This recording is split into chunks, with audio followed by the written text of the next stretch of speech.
Puji nama Tuhan. Terima kasih buat Tuhan Yesus yang sungguh baik dalam kehidupan kita. Amin. Dia Tuhan yang layak ditinggikan. Amin. Kita bersyukur pagi ini kita bisa bersama-sama datang di tempat ini. Untuk sebentar kita mau memuji membesarkan nama Tuhan. Terima kasih Tuhan Yesus. Haleluya Yesus.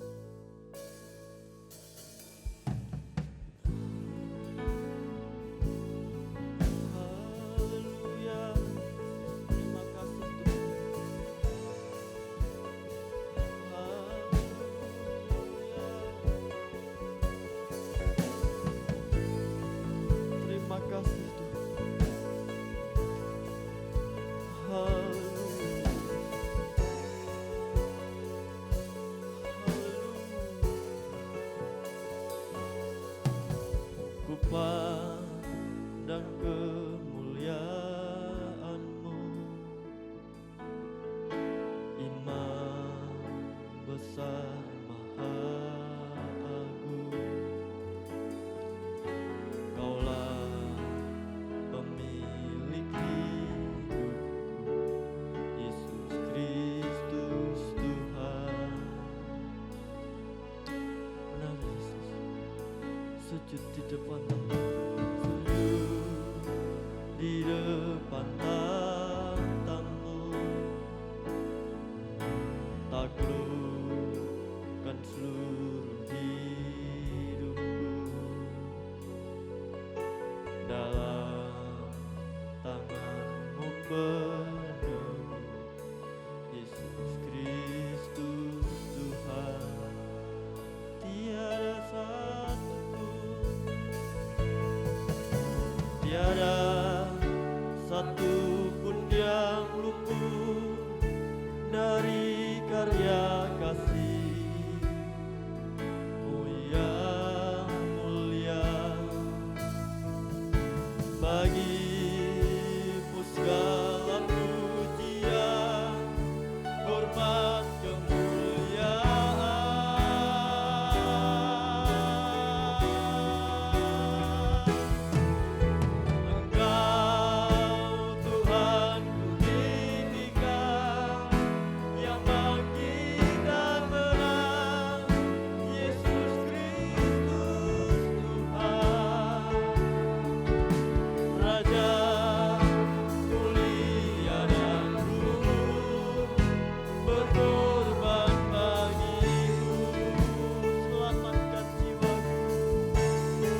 Terima kasih Tuhan Yesus, terima kasih Tuhan. Benar Tuhan, hanya Engkau Allah yang patut kami puji. Hanya Engkau lah yang kami tinggikan saat ini Tuhan. Kami bersyukur Tuhan, Engkau menghentar kami di tempat ini. Sebentar Tuhan, kami mau bersorak-sorai memuji memuliakan nama-Mu. Karena kami tahu Tuhan, hanya itu pujian kami menyenangkan hati-Mu Tuhan. Pimpin kami ibadah ini dari awal hingga akhirnya. Engkau yang beserta dengan kami, Roh Kudus yang memimpin kami Tuhan. Kami mulai ibadah kami dan kami siap memuji memuliakan nama-Mu hanya di dalam nama Tuhan Yesus Kristus. Haleluya. Amin. Puji Tuhan. Amin. Bersyukur hari ini bahwa kasih Tuhan itu nyata. Amin. Sungguh nyata kasih Tuhan dalam hidup kita.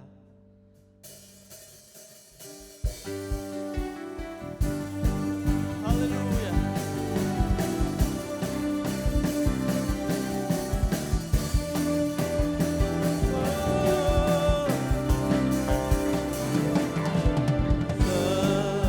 Seindahnya pelangi, secerahnya mentari, namun Kau yang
dalamku, amin.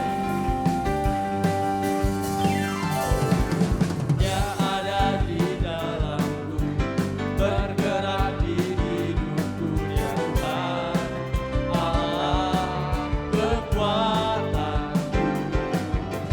Dia penuhi hatiku dengan kuasa kasih-Nya, dia Tuhan Allah kebanggaanku. Dia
haleluya, haleluya, haleluya, haleluya, Yesus, haleluya, haleluya, haleluya, haleluya, Yesus, haleluya, haleluya, haleluya, haleluya, Yesus. Segala puji syukur, hormat, kemuliaan hanya bagi nama-Mu saja ya Tuhan Yesus. Kami bersyukur padamu Tuhan, jikalau pada pagi hari ini Tuhan masih memberikan kesempatan kepada kami anak-anak-Mu Tuhan, untuk kami boleh datang kembali ke rumah-Mu Tuhan. Kami sudah memuji Tuhan, kami sudah menyembah Tuhan. Kami yakin dan percaya pujian penyembahan kami boleh layak Tuhan di hadapan Tuhan dan menjadi dupa yang harum bagi nama-Mu Tuhan. Inilah yang kami punya pagi hari ini Tuhan. Kami memberikan hati kami untuk kami boleh menyembah Engkau Yesus.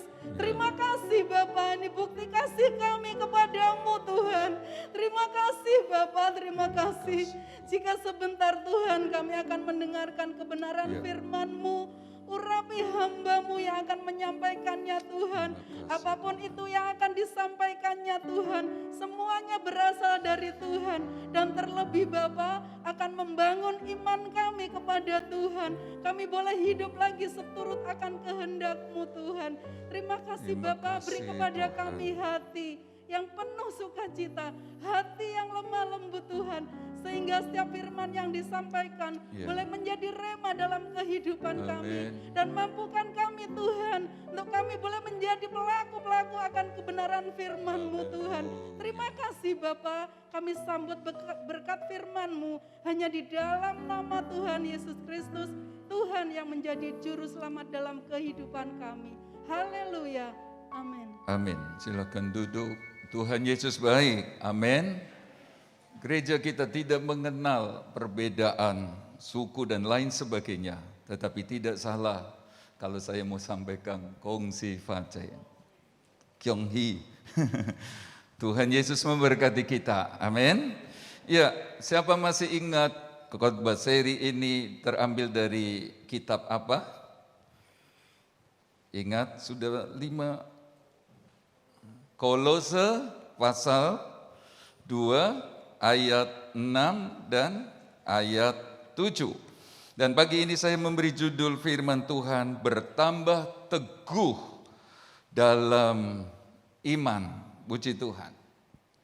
Ya, mari kita membaca Kolose pasal yang kedua ayat 6 dan ayat 7. Saya membacanya demikian. Kamu telah menerima Kristus Yesus Tuhan kita.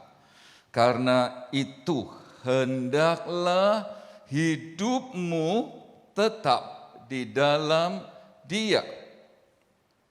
Hendaklah kamu berakar di dalam Dia dan dibangun di atas Dia.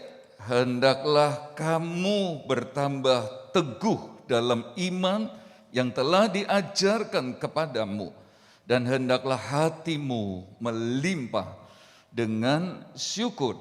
Nah, Bapak Ibu Saudara, sebelum kita masuk dari judul khotbah pagi ini, yang kita mau belajar lagi adalah ada pelajaran dari kitab Kolose 2 ayat 6 dan 7.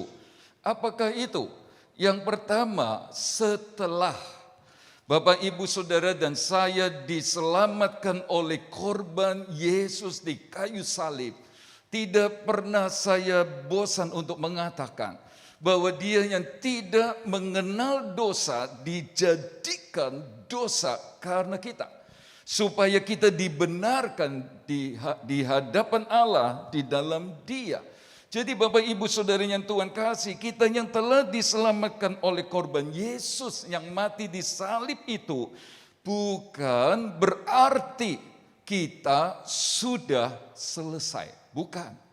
Saudara-saudara yang Tuhan kasih, korban Yesus di kayu salib sempurna. Saudara-saudara, lewat kematiannya saja Bapak Ibu Saudara dan saya beroleh selamat. Tidak ada perlu ditambah dengan hukum Taurat, sunat dan lain sebagainya sebagaimana jemaat Galatia mau. Cukup korban Yesus disalib menghapus segala dosa dan salah kita. Sehingga apabila kematian yang tidak kita tahu kapan datangnya, dengan cara bagaimana, pada umur berapa, saudara-saudara, di waktu kapan kita beroleh kepastian, beroleh hidup yang kekal. Tetapi kalimat yang berkata setelah diselamatkan oleh korban Yesus disalib bukan berarti kita sudah selesai. Artinya kita, karena kita tidak langsung meninggalkan dunia ini seperti salah seorang penjahat di sebelah Yesus disalib, kita masih hidup, maka bukan berarti sudah selesai. Firman Tuhan berkata supaya kita mengerjakan bagian kita. Kerjakanlah keselamatanmu dengan takut dan gentar.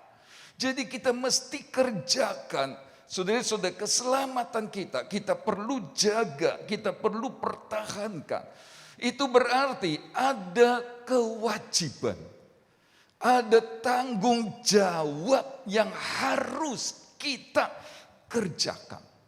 Ya, saudara-saudara yang Tuhan kasih, bukan sudah diselamatkan, tidak lagi ada urusan dengan Tuhan. Yang penting saya sudah selamat. Gak usah ibadah-ibadah, gak usah pelayanan, gak usah nurut firman. Yang penting sudah selamat. Tidak demikian. Ada kewajiban. Nah, saudara-saudara yang Tuhan kasih, bicara tiap anak Tuhan, saudara dan saya yang sudah diselamatkan punya kewajiban yang harus dikerjakan. Sebab kita sudah dapatkan hak. Ya. Marah umat Tuhan kepada dia. Dia lu yang gak pernah salah, disalahkan. Tuhan sembunyi daripadaku, kata Yesaya 40 ayat 27. Dan hakku tidak diperhatikan.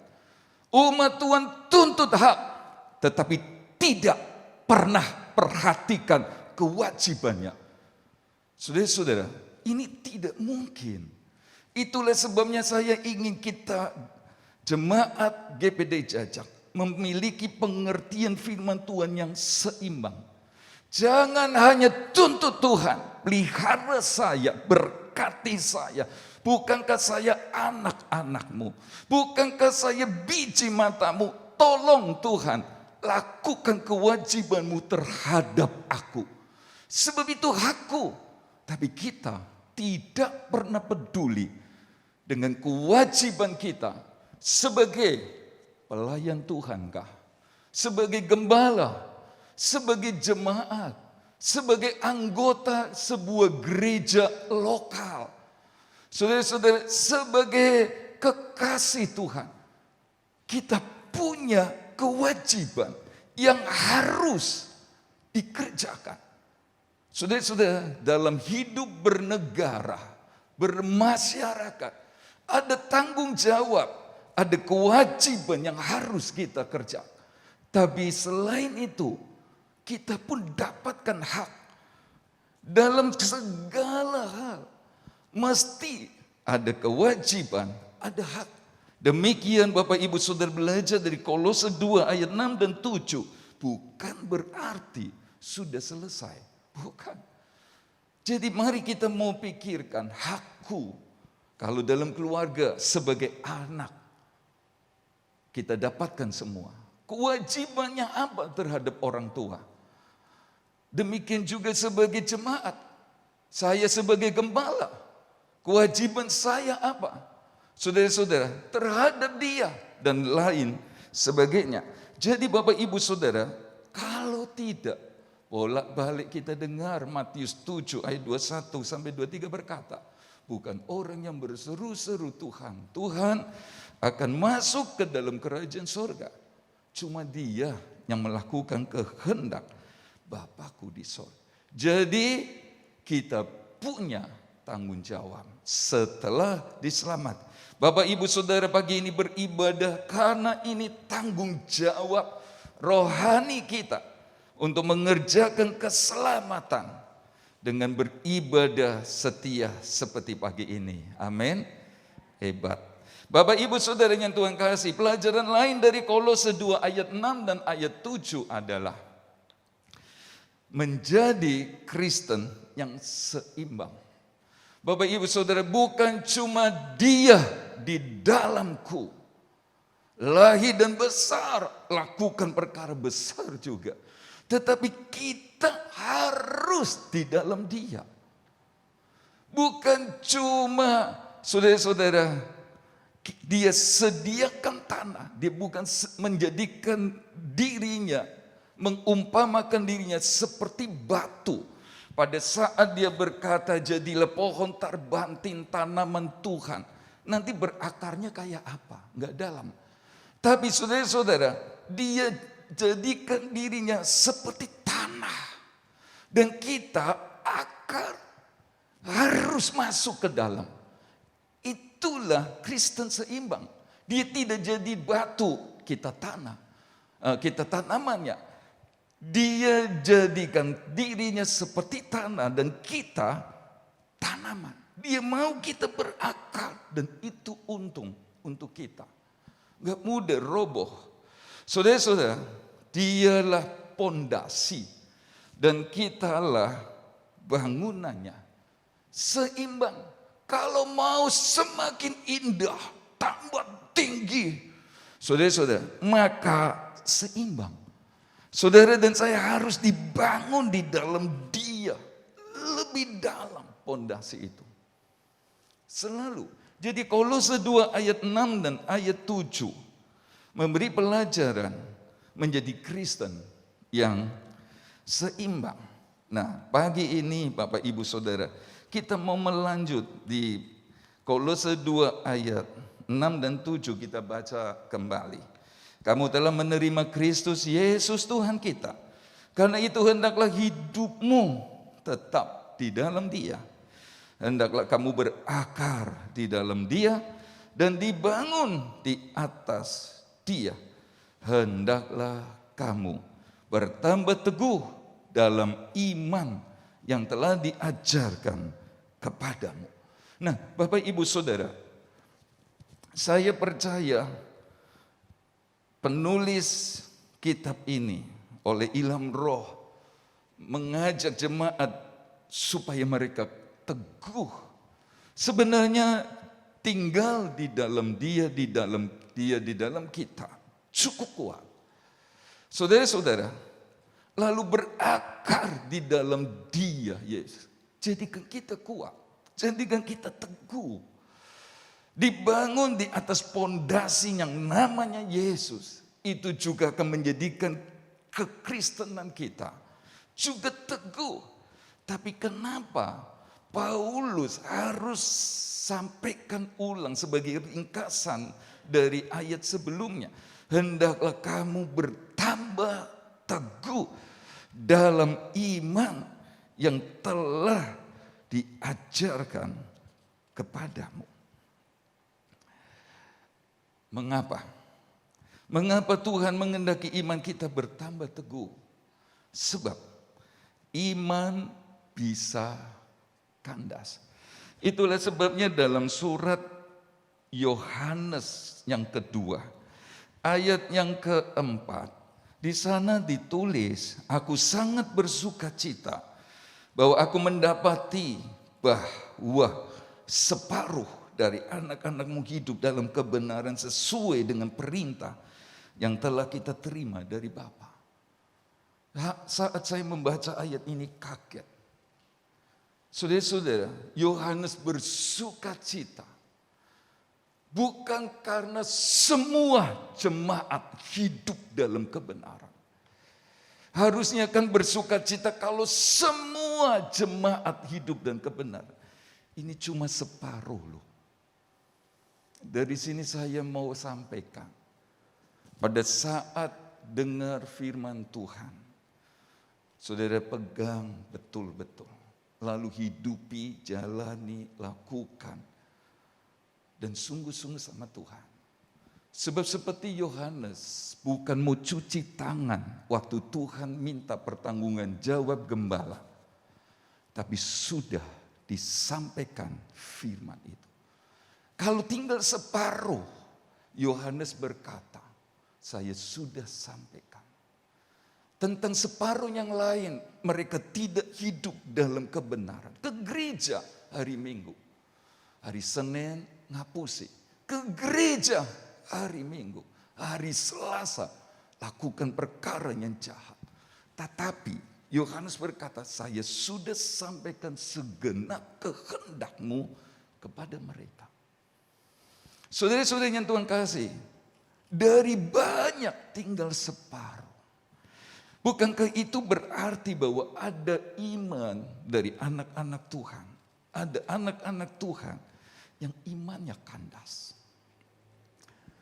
Yang imannya kandas. Bapak, Ibu, Saudara, itulah sebabnya Paulus berkata, hendaklah kamu bertambah teguh dalam iman yang telah diajarkan kepada. Jangan sampai lupa firman Tuhan. Jangan biarkan firman Tuhan hilang begitu saja. Jangan. Semua ada hitungannya. Tuhan gak lupa. Tanggal berapa dikhotbahkan. Di mana pendetanya pakai baju apa. Pendeta tamu mana yang khotbah ini. Jangan sampai firman yang telah ditabur itu menjadi sia-sia. Ada hitungannya. Tidak main-main. Dan saudara-saudara, sebab iman bisa kandas. Karena itu apa yang telah kita dengar dari firman-Nya, mari kita mau mentaatinya. Bisa berkata amin. Nah, Bapak Ibu Saudara yang Tuhan kasih, kok bisa iman kandas? Bukankah dengan berakar di dalam Yesus cukup kuat? Bukankah dengan menjadikan Yesus pondasi dan kita bangunannya yang melekat dan jadi jemaat yang teguh? Iya. Tapi saya mau katakan, kita bukan pohon seperti yang pohon-pohon kita lihat. Kita punya mata. Di mana kalau tidak dijaga kita bisa jatuh oleh.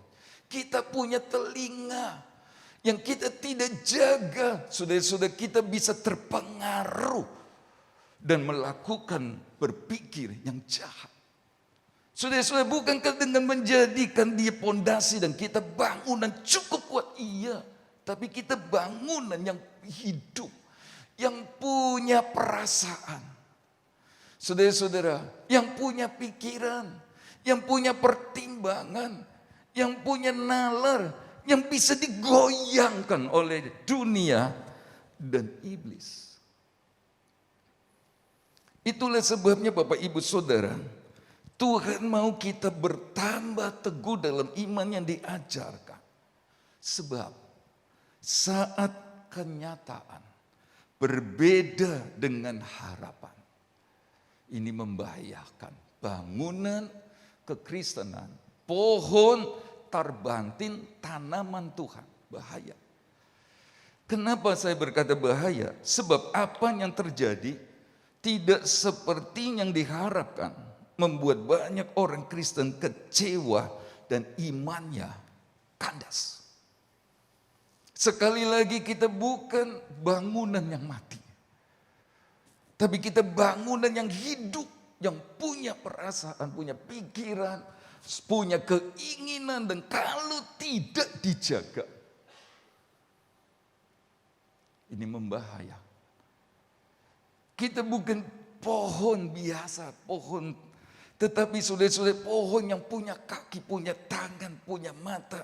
Saudara-saudara, artinya segala pengaruh, bahkan buruk, bisa menggoyahkan iman kita. Dan saat kenyataan tidak seperti yang kita harapkan, apa yang terjadi dalam hidup ini tidak seperti mau kita. Tidak sedikit anak Tuhan kecewa, mundur, tinggalkan Tuhan. Dan seperti bangunan yang tidak teguh, dia roboh. Sekali lagi bangunan itu kuat. Tapi bangunan yang ada pagi ini adalah bangunan yang hidup. Karena itu firman Tuhan berkata, hendaklah kamu bertambah teguh dalam iman yang diajarkan kepadamu.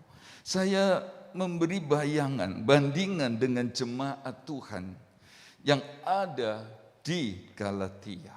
Ini jemaat hebat. Coba perhatikan ayat 3 di pasal 3. Adakah kamu sebodoh itu? Kata Paulus. Kamu telah memulai dengan roh. Maukah kamu sekarang mengakhirinya di dalam daging?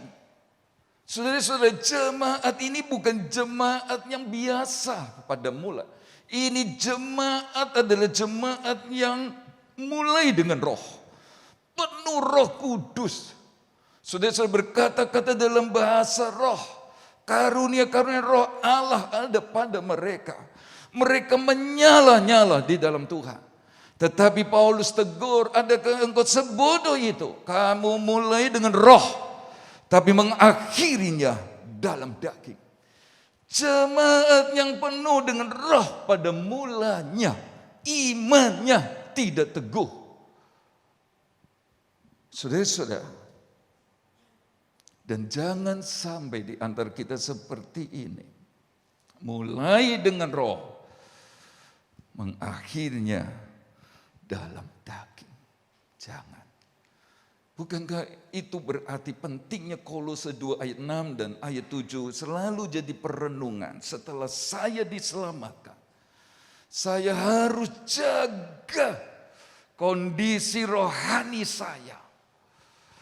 Untuk terus stabil, bila perlu tambah naik sebagaimana Tuhan mau. Jalan hidup orang benar semakin terang. Sebab kalau nggak dijaga, padam. Dan akhirnya tidak sedikit, saudara-saudara, saya tidak mau sebut nama-nama tokoh penting. Mulai dengan roh, tapi akhiri dalam daging. Tinggalkan Tuhan. Padahal Kristus Yesus telah digambarkan dengan sangat jelas. Mati di kayu salib, menanggung penderitaan karena dosa kita. Tapi mereka tinggalkan Tuhan. Galatia 4 ayat 9. Lihat, tetapi sekarang sesudah kamu mengenal Allah, atau lebih baik sesudah kamu dikenal Allah. Bagaimanakah kamu berbalik lagi kepada roh-roh dunia yang lemah dan miskin dan mau mulai memperhambakan diri lagi kepadanya. Ini jemaat bukan cuma mulai dengan roh. Jemaat ini luar biasa. Bukan cuma kenal Tuhan, Tuhan kenal mereka. Itu berarti ada keintiman antara jemaat Galatia dengan Yesus, kekasih. Saudara-saudara, mereka intim sekali, mereka saling mengasihi. Ya, jemaat ini jemaat yang benar-benar cinta Tuhannya, cinta mati. Orang bisa melihat bagaimana jemaat ini cinta sama Tuhannya. Tapi belakangan sudah berbalik kepada roh-roh dunia. Bisa goyah, bisa enggak teguh.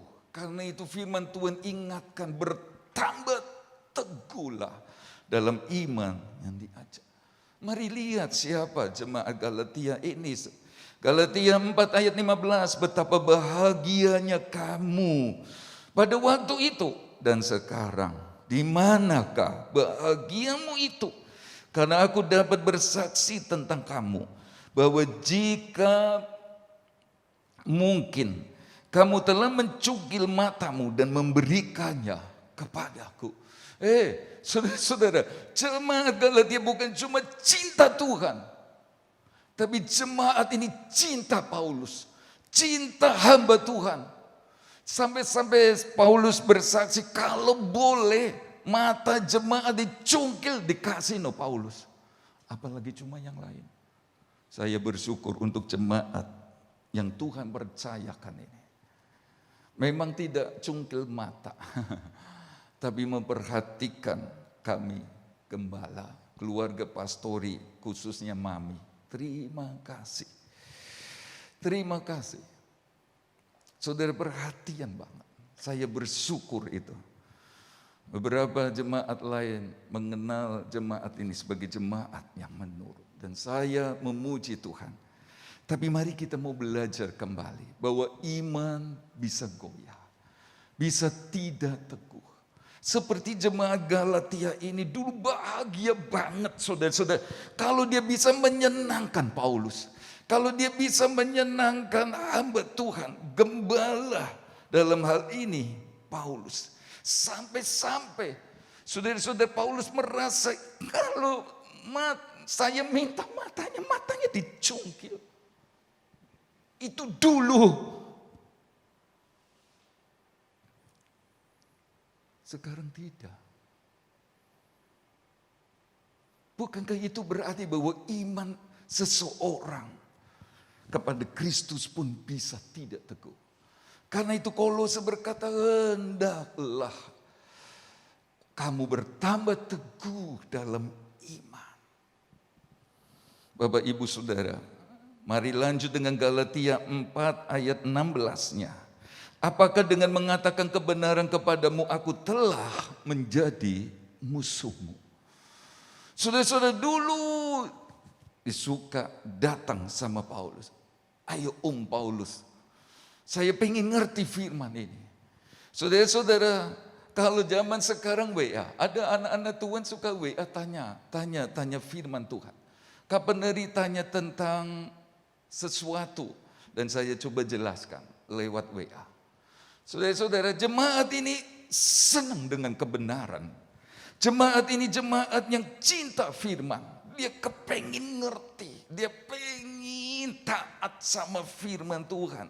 Tapi sekarang, coba Bapak Ibu, mulai dengan roh, intim dengan Tuhan, bicara pujian, penyembahan, oke punya.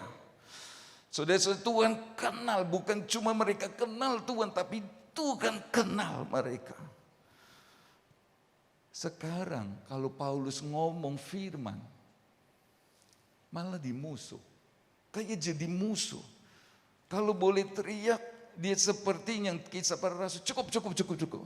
Lain kali ya khotbah itu. Ojo khotbah tentang ini. Jangan khotbah itu. Sudah jangan. Seperti musuh sekarang. Paulus bilang yang benar tentang firman. Saudara-saudara, mereka seperti nggak suka. Padahal dulu, itulah sebabnya lagi-lagi firman Tuhan berkata, hendaklah kamu bertambah teguh. Tidak ada seorang pun yang kebal terhadap ancaman ini. Kecuali kita berjaga-jaga. Galatia 5 ayat 7. Dahulu kamu berlomba dengan baik. Saudara-saudara, bukan mau jor-joran. Kalau keperluan pekerjaan Tuhan diumumkan Paulus tentang pelayanannya ke Makedonia, kemana-mana. Jemaat ini berlomba-lomba. Sebab mereka ngerti apa yang saya buat bukan semata-mata untuk Paulus. Tapi untuk Tuhan itu dulu. Tapi imannya goyang. Imannya goncang, tidak teguh. Ayat itu berkata, siapakah yang menghalang-halangi kamu sehingga kamu tidak menuruti kebenaran lagi. Saya percaya betapa susah hati gembala ini. Saudara-saudara, kenapa enggak nuruti kebenaran lagi? Sekarang kita mau bertambah teguh dalam iman yang diajarkan kepada kita. Bisa berkata amin? Rahasia bertambah teguh dalam iman yang telah diajarkan kepada kita. Yang pertama adalah, saya cepat dengan, mari kita berharap selalu kepada kasih karunia-Nya. Kenapa? Sebab 1 Korintus 15 ayat 10 berkata, tetapi karena kasih karunia Allah, aku adalah sebagaimana aku ada sekarang. Dan kasih karunia yang dianugerahkannya kepadaku tidak sia-sia. Sebaliknya aku telah bekerja lebih keras daripada mereka semua. Tetapi bukannya aku, melainkan kasih karunia Allah yang menyertai aku. Saudara-saudara, dengan kuat sendiri nggak bisa. Tetapi kita mau harap sama kasih karunia Allah. Sebagaimana kita bisa percaya Yesus, itu cuma Dia beri kasih karunia sehingga kita bisa percaya, dapat hidayah. Sehingga percaya sama Yesus, itu kasih karunia. Demikian juga Paulus berkata, kalau sampai sekarang ini melewati banyak pencobaan, angin ribut, gelombang besar menghadang iman, menghajar pengiringanku, coba menghancurkan pelayananku. Aku masih ada sebagaimana aku ada sekarang. Aku masih percaya sama Yesus yang mati di sana. Bukan karena aku, tapi karena kasih karunia Allah. Itu berarti kita perlu harap kasih karunia Allah. Itu berarti setiap hari kita harus mendekatkan diri kepada kasih karunia Allah. Dan Ibrani 12 ayat 15 berkata, jangan menjauhkan diri dari kasih karunia Allah supaya jangan tumbuh akar yang pahit yang mencemarkan banyak orang. Kalau sampai tumbuh akar pahit, maaf bicara, kita lagi jauh dari kasih karunia. Secara fisik mungkin kita ada di gereja, secara fisik kita beribadah, tapi sebenarnya kita telah menjauhkan diri dari kasih karunia Allah. Sebab kalau tidak menjauhkan diri dari kasih karunia Allah, gak mungkin tumbuh akar yang pahit. Nah Bapak Ibu Saudara, kita harus harap kepada kasih karunia Allah. Supaya iman kita jaga. Sebagaimana Dia yang telah memberi kasih karunia. Tadi saya pakai bahasa gambar, bahasa mudahnya. Kita dapat hidayah sehingga kita bisa percaya. Ingatlah beberapa tahun lalu, gak mungkin kita bisa jadi anak Tuhan. Jahatnya minta ampun dulu kita. Bencinya sama gereja, bencinya sama Yesus. Udah diubun-ubun. Tapi kalau kita bisa percaya Yesus, kasih karunia. Paulus pun demikian. Dan dia bersaksi, kalau sampai sekarang, walau ada pencobaan bagaikan angin ribut, aku masih ada sekarang. Itu cuma kasih karunia. Kalau enggak, hilang wes. Karena itu Bapak Ibu Saudara, teruslah dekatkan diri dengan kasih karunia Allah. Sebab Dia yang memulai menaruh iman kepada Dia yang akan meneruskannya sampai hari Tuhan. Bisa berkata amin? Yang kedua, saudara-saudara, bagaimana iman kita bisa bertambah teguh? Berakarlah dalam kasih. Dalam Efesus 3 ayat 17, sehingga oleh imanmu Kristus diam di dalam hatimu dan kamu berakar serta berdasar di dalam kasih. Aku berdoa supaya kamu bersama-sama dengan segala orang kudus dapat memahami betapa lebarnya, panjangnya dan tingginya dan dalamnya kasih Kristus. Dan dapat mengenal kasih itu sekalipun ia melampaui segala pengetahuan. Aku berdoa supaya kamu dipenuhi dalam seluruh kepenuhan Allah. Rupanya kita mesti berdasar, berakar dalam kasih. Mengenal, memahami betul tentang kasih Yesus yang besar di sana. Paham kalau Dia tidak mati di kayu salib, tebus dosa, saya binasa, saya tidak selamat. Terima kasih Tuhan. Dan Tuhan mau kita berakar dalam pemahaman, dalam pengenalan kepada kasih yang tidak terukur, yang tidak terbatas ini. Baru iman kita tidak mudah digoncangkan. Bisa berkata amin?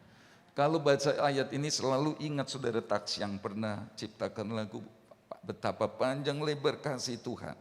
Saudara-saudara, ingat kasih Tuhan di kayu salib sehingga kita diselamatkan. Berikutnya, mengenal firman Tuhan dengan benar. Mengenal firman Tuhan secara menyeluruh. Hosea berkata, umatku binasa karena tidak mengenal Allah. Karena engkaulah yang menolak pengenalan itu, maka aku menolak engkau menjadi imamku. Dan karena engkau melupakan pengajaran Allahmu, maka aku juga akan melupakan anak-anakmu. Jadi pentingnya firman yang kita dengar selama ini lewat hamba-hamba Tuhan tamu, lewat almarhum Papi Gunawan, saudara-saudara, lewat pengerja di ibadah-ibadah remaja, pemuda dan seterusnya. Pegang sampai akhir. Taati, turuti, saudara-saudara. Sebab kalau tidak, aku akan melupakan anak-anakmu. Saudara-saudara, itu berarti karena mereka tidak punya pengenal akan firman Tuhan, mundur. Dan mundur selalu tidak baik.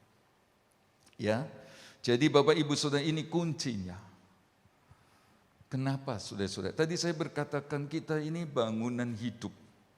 Kita ini pohon tapi punya mata. Tanaman Tuhan tapi punya telinga yang bisa dipengaruhi oleh segala keadaan yang bisa kita lihat dan dengar. Karena itu mari kita mau harap kepada kasih karunia Allah. Terus kenal kasih Tuhan dan berakar di sana. Tidak bisa tidak. Kalau dia tidak mati, saya binasa. Saya mau jaga cinta dan seterusnya. Saya mau ngerti firman. Saya mau lihat beberapa lagi ini. Saudara-saudara, kenapa? Mengapa kita perlu ngerti firman Tuhan dengan baik? Sebab Tuhan juga, sekali lagi, Tuhan juga izinkan pencobaan dialami umatnya. Jangan berpikir bahwa ikut Tuhan mulus, tidak ada masalah. Jangan ikut Tuhan seperti jalan tol, bebas hambatan. Bukan. Saudara, Yesaya 28 ayat 23 sudah bisa baca bahwa di sana tertulis, mari kita baca ayat itu saja. Dalam Yesaya pasal yang ke-28 ayat 23, pasanglah telinga dan dengarkanlah suaraku, perhatikanlah dan dengarkanlah perkataanku. Setiap harikah orang membajak? Tidak. Mencangkul dan menyisir tangannya untuk menabur? Tidak. Bukankah setelah meratakan tanahnya, ada waktunya ia menyerahkan jintan hitam dan menebarkan jintan putih, menaruh gandum jawawut dan jelai kehitam-hitaman dan sekoi di pinggirnya? Ya, benar.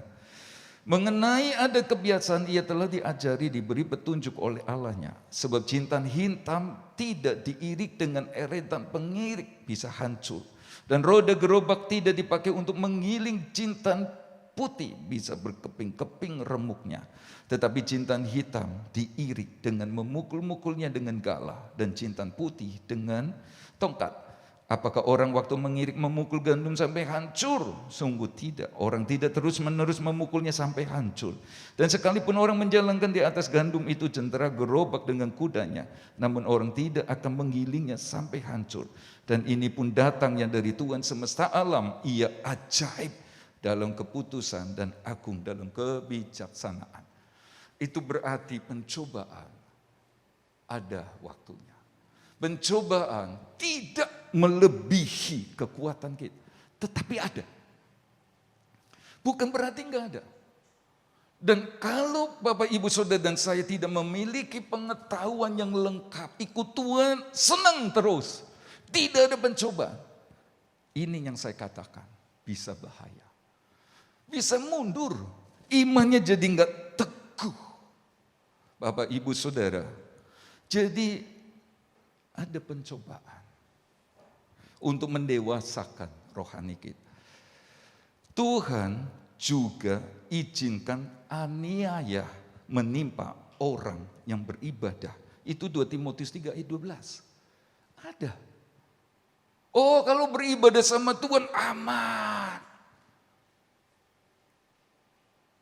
Yesus ini berkata, siapa ikut aku harus pikul salib. Inilah kekristenan yang seimbang. Bapak Ibu Saudara dan saya harus mengertinya. Ada aniaya akan terjadi. Tapi dia beri kesanggupan. Pokoknya jangan sampai aniaya antikris kita tertinggal. Itu aja wes. Tapi selama Tuhan izinkan, dia beri kuat. Dan kita mesti ngerti. Sebab kalau tidak, iman kita nggak teguh. Kita akan berkata, ya Tuhan, katanya ikut engkau enak, senang, benar enak. Sangat enak. Tapi ada kebenaran yang mengatakan demikian. Bapak Ibu Saudara, pasti ada buah dari dosa yang kita buat. Dan Tuhan gak bisa lupa. Gak bisa lupa. Tuhan selalu ampuni dosa kita. Waktu kita mengaku, kita sadar, bertobat, tinggalkan. Tapi buah harus terjadi. Itulah sebabnya Kain, Adam dan Hawa diusir dari Taman Eden. Saudara-saudara, sebab ada buah yang harus dia terima. Bahkan Musa sudah beberapa tahun lalu bikin salah sehingga tidak boleh masuk Kanaan. Tuhan ngomong sebelum dia mati. Sebelum Musa mati, kamu tidak bisa. Sebab dulu kamu pernah melanggar kekudusanku dengan berontak kepada firmanku. Tidak bisa.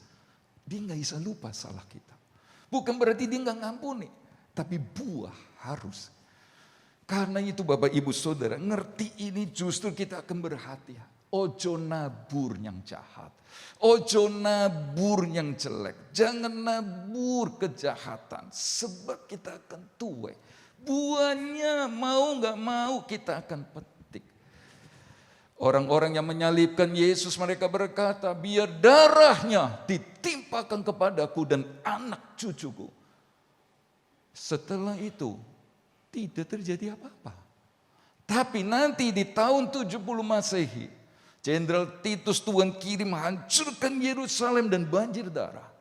Saya mau berkata, kalau kita hidup semaunya, lalu Tuhan diam, bukan berarti tidak ada apa-apa. Bukan berarti tidak apa-apa. Seperti mereka berkata, timpa kepada kami dan anak cucu kami, darahnya aku tanggung.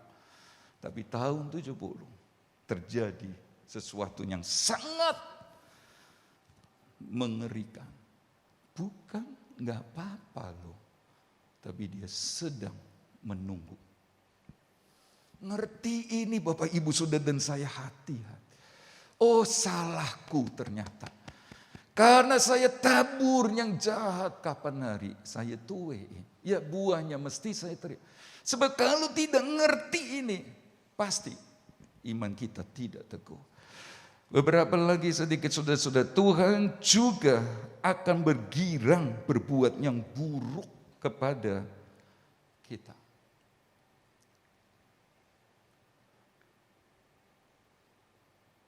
Berbuat yang buruk dia girang. Dan kita harus tahu. Ayat sebelumnya berkata, sebagaimana aku bergirang melakukan yang baik kepadamu karena kalian nurut firman, demikian juga aku bergirang melakukan yang buruk.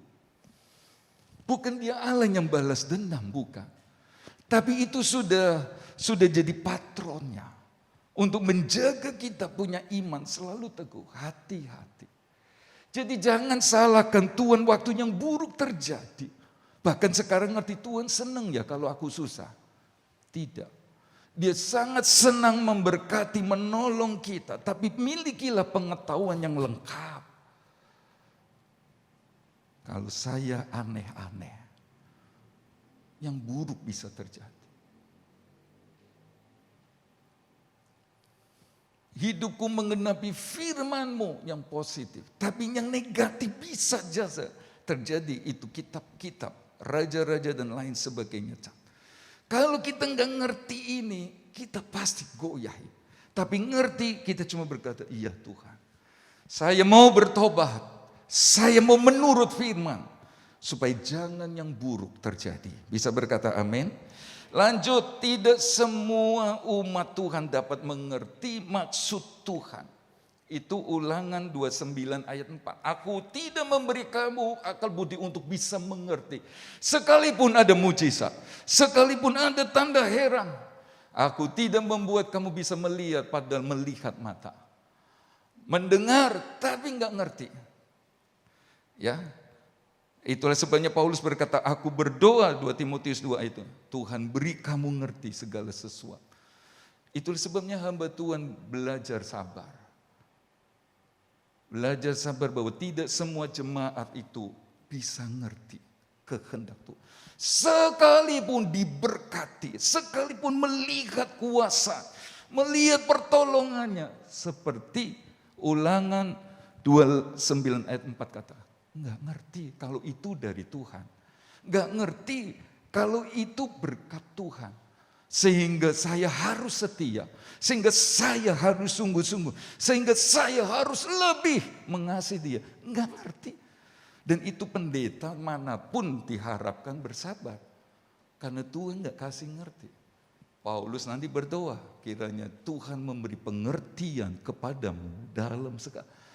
Tapi saya sudah berdoa ini jauh hari. Jadi saya berdiri di depan jemaat yang mengerti. Bisa berkata amin. Apakah sudah tidak mengerti bahwa kita hidup karena Tuhan? Mengerti kan? Ngerti? Sudah Anton ngerti? Apakah kita mengerti bahwa kalau kita ada sebagaimana kita ada karena Tuhan? Tapi kalaupun adanya nggak ngerti, saya ngerti firman Tuhan. Memang belum dikasih ngerti. Tapi tidak ada yang tidak ngerti. Saya lanjut berikutnya. Saudara-saudara, ayat itu berkata hamba Tuhan harus sampaikan firman Tuhan yang benar. Bileam dibayar seistana penuh dengan emas dan perak. Tapi dia berkata, apa yang Tuhan suruh aku ngomong, aku akan ngomong. Sekalipun Balak kasih saya emas dan perak seistana penuh, tidak. Saya mesti sampai. Nah, jemaat harus ngerti ini. Sebab kalau tidak, waktu hamba Tuhan ngomong yang benar, kayak jemaat Galatia, malah jadi musuh, malah jadi nggak suka, malah jadi antipati. Padahal hamba Tuhan harus ngomong yang benar. Saudara-saudara, Daud berjanji kepada Nabi Nathan, aku akan bangun rumah Tuhan yang besar dan sangat besar, luar biasa besarnya. Tapi kemudian janji ini belum ditepati. Dia lakukan dosa di 2 Samuel 7. Tapi dia jatuh dosa di 2 Samuel 11. Hamba Tuhan disuruh datang ingatmu. Apakah hamba Tuhan ini takut-takut? Waduh, kalau saya ngomong yang benar, gak jadi ini bangun rumah Tuhan yang besarnya luar biasa. Marah dia. Tapi untung saya bersyukur sama Tuhan. Daud begitu dengar teguran ini. Dia berkata, aku berdosa kepada Tuhan. Aku ngerti kamu hamba Tuhan mesti ngomong yang benar. Terima kasih. Sebab saya tidak terus hidup dalam dosa dan saya binasa. Dan benar saudara-saudara. Setelah ditegur dia masih membangun rumah Tuhan yang luar biasa. Coba kalau tidak, imannya pasti tidak teguh. Berani negur saya, gak ngerti saya siapa. Raja. Sorry. Batal janji. Oh tidak. Tidak. Nah kita semua harus ngerti itu. Bahwa hamba Tuhan mesti ngomong yang benar. Bukan bermaksud menyakiti, bukan. Daud berkata, aku yang salah. Coba kalau enggak, Nathan yang kena marah, Pak. Kamu kenapa enggak ingatkan aku? Kenapa Tuhan sendiri yang harus pukul aku? Bapak, Ibu, Saudara, akhirnya kesimpulan dari semua itu saya mau berkata, berhentilah menghakimi Tuhan. Berhenti menghakimi Tuhan. Berhenti menghakimi Tuhan. Dia enggak pernah salah kok. Enggak pernah salah. Jadi jangan pernah punya prasangka buruk sama dia. Tuhan kenapa? Saudara-saudara, jangan. Dia nggak pernah salah. Tidak seharusnya kita mengatur Tuhan. Seperti tanah liat nggak bisa berkata kepada penjunan, kenapa engkau bentuk aku? Nggak bisa. Nggak bisa. Kalau Tuhan izinkan ini terjadi, kita coba berkata, Tuhan, rencanamu sempurna. Bisa berkata amin? Itulah yang artinya bertambah. Kita mau periksa diri. Periksa diri.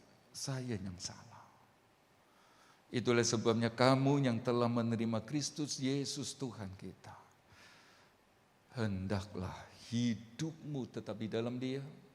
Hendaklah kamu berakar di dalam Dia dan dibangun di atas Dia. Hendaklah kamu bertambah teguh dalam iman yang telah diajarkan kepada.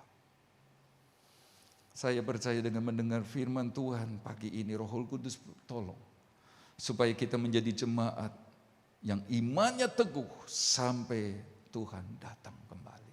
Amin. Mari saya jemput kita semua berdiri. Ada nyanyian berkata, Tuhan adalah kekuatanku.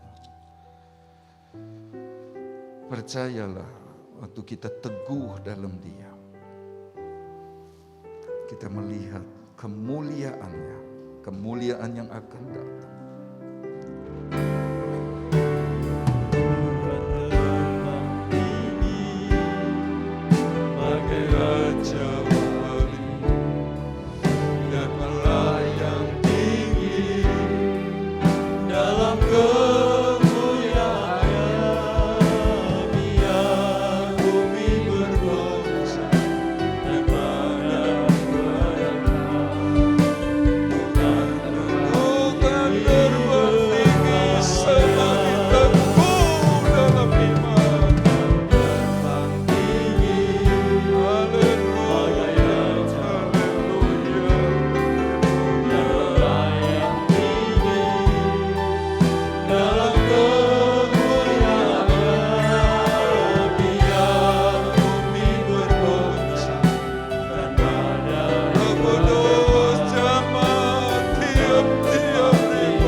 Kami bersyukur Tuhan di pagi hari ini.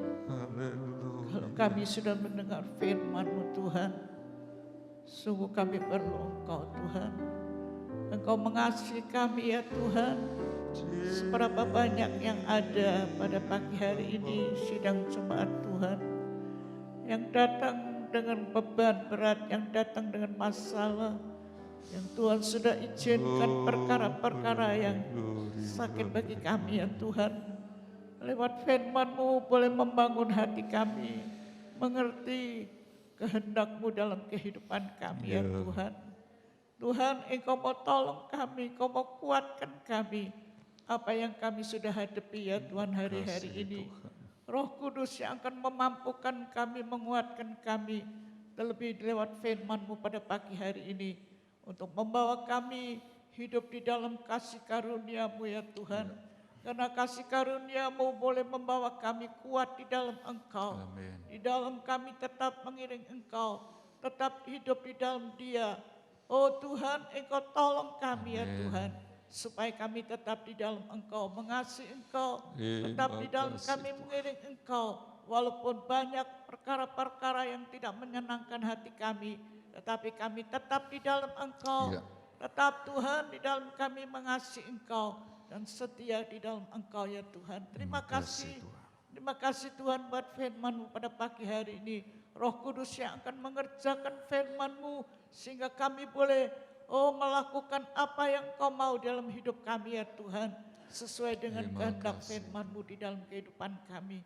Bersyukur lewat firman pada pagi hari ini membawa kami sidang jemaat Tuhan untuk melakukan kehendak-Mu dan firman-Mu Tuhan. Sehingga Engkau boleh menyatakan pertolongan-Mu, Terima kekuatan kasih, yang daripada Tuhan yaitu Roh Kudus. Terima kasih Tuhan, Engkau berkati kami semua yang sudah hadir pada pagi hari ini. Kami percaya apa yang menjadi doa kami, apa yang menjadi pergumulan kami, Tuhan sudah tolong kami. Tuhan sudah memberikan kekuatan kepada kami ya Tuhan. Meteraikan firman-Mu pagi hari ini di dalam setiap hati kami. Di dalam nama Tuhan Yesus Kristus kami berdoa. Kiranya Engkau memberkati aku.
Memberkati umat-Mu ini dan melindungi kami dari segala mara bahaya penyakit apapun juga di dalam darah anak domba Allah.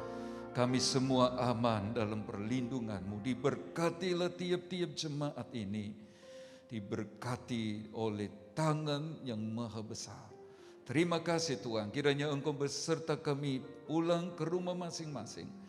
Dan sekarang kekasih-kekasih Tuhan, terimalah berkat dari Allah Bapa, kasih sayang putranya, persekutuan damai, sejahtera dan kuat kuasa Roh Kudus menyertai kita semua pagi ini sampai Tuhan datang kembali. Di dalam nama Tuhan Yesus Kristus, semua yang percaya diberkati dan berkata, amin.